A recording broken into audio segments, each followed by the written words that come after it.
course, whenever I decide to shoot a video, I cut myself shaving.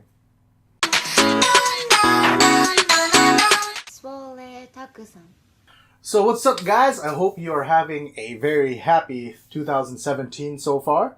I know I'm a little bit late, but Happy New Year's. So yeah, a lot of my friends who have been on my Instagram noticed that every time I post a lifting video of myself, it always comes with a J-pop song on it. Which has prompted a lot of people to ask me for recommendations and things like that. So I thought it would be fun if we just did a best releases of 2017, a look back on some of my favorite songs that came out this year. So the only rule is I'm only going to be doing J-pop songs that came out 2017. There have been a couple that kind of leaked into 2018 already that I've really enjoyed. But we're going to have to wait till I do like a recap for January or a recap for Q1 or something. I don't know. We'll figure it out. I also want to mention this is going to be a very biased list. I'm not really going on anything specifically. It might be the music video that does it for me. It might just be going on the songs that I've played the most this year or this last year. So we'll see. Anyways, let's jump into it. So first up on the list we have Ske48's Igai ni Mango. So my first venture into J-pop was like most people. It was with AKB48. But one of the first sister groups that really resonated with me and probably to this day still resonates with me the most is actually Ske48. It might have something to do with my Oshimen being Matsui Jurina, but regardless, I've always really loved Ske48, and Igai ni Mango for me was a very good return to kind of the classic sounds. So lately they've been doing a lot of cooler sounding songs like Chicken Line, Kinoai, Ginnoai. Igai ni Mango to me was like a very good callback to a classic SKE sound, a sound that I've really missed. And to me it's just kind of quintessential J-pop. It's poppy, it's bubblegum, it's fun. We're frolicking on the beach. Great stuff.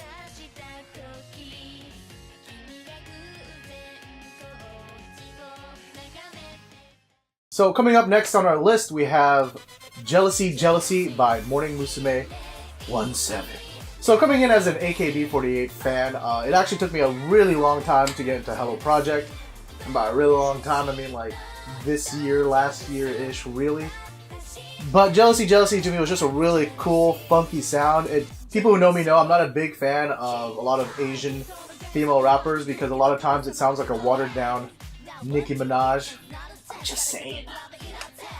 But the rap part of this is just, it doesn't try to be anything it's not. It's not faking the funk. It's just Japanese idols doing some rapping. It really reminds me of like the really classic 2000s Morning Musume that I've heard so much about with like Renai Revolution and things like that. It's funky, it's poppy, it's fun.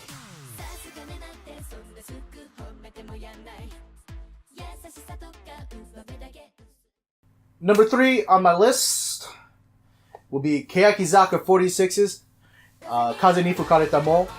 I absolutely love this release. It's basically a really fun Keyakizaka song. They still have the cool image to them, and I think it just works really perfect. I personally would have liked to have seen a cute release from them this year, mainly because they've gone the really hardcore dramatic route ever since the success of their first release, Silent Majority.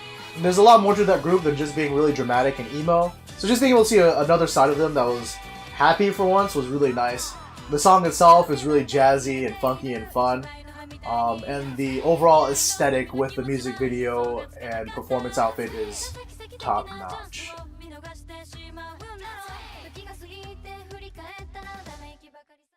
Coming up next is our only non-idol song on this list. It's going to be E-Girl's Love Queen.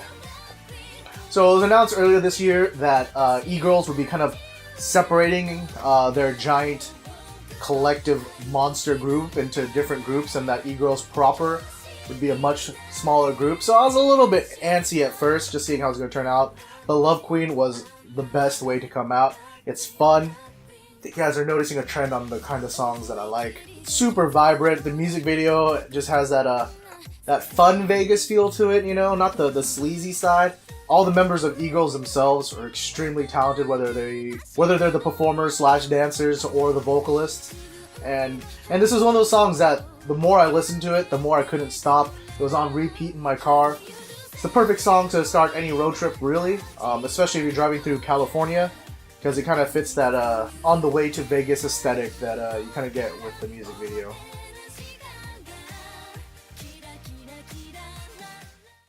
So before we get to my number one, I did want to segue into a honorable mention. It's a song that didn't release this year, but for me was probably the most played song, especially coming through the end of 2017. And that would be Baby Raids Japan, Yowake Brand New Days. So this is a group that I would say I personally discovered at J-Pop Summit this last year. Coming into J-Pop Summit, I'd done some research on the group, but nothing too extensive. Seeing them live, as often with most idol groups, completely changed it for me. And Yowake Brand New Days is just that perfect song. Once you get to the chorus, it's just impossible to like not groove with it. I have become a die-hard fan of their center, Hayashi Manatsu. Her voice, I just find myself listening to over and over and over again. And it's just, the song just perfectly encapsulates to me the image of emotional idol rock music.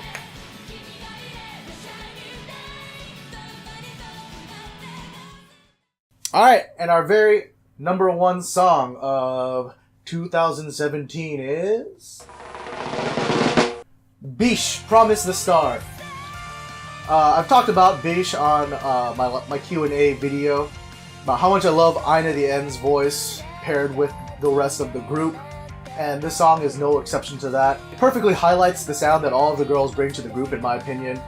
Aina really ties it together. It's a really dramatic song. It makes me think of the kind of emo music I listened to in high school, but with that J-pop flavor that I've come to really like over the past few years. I've yet to find a performance of this song that I just didn't thoroughly enjoy.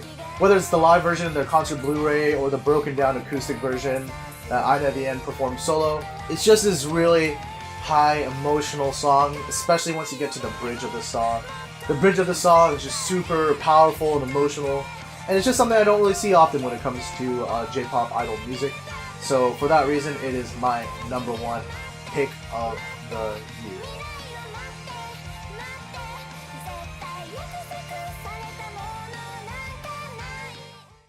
Now, like I said, I made it top 5, which is difficult because 2017 was a stacked year for music in my opinion. So I know there's going to be a lot that I didn't get to. A lot of other groups I wish I'd mentioned, but for the sake of doing a top 5, I couldn't. But I'm curious, what are some of you guys' top 5? Which songs do you think definitely should have been on my list that wasn't? It doesn't really matter because it's my list, but whatever. But anyways, yeah, thank you guys so much for watching, and let me know what you think down below. See you guys next time.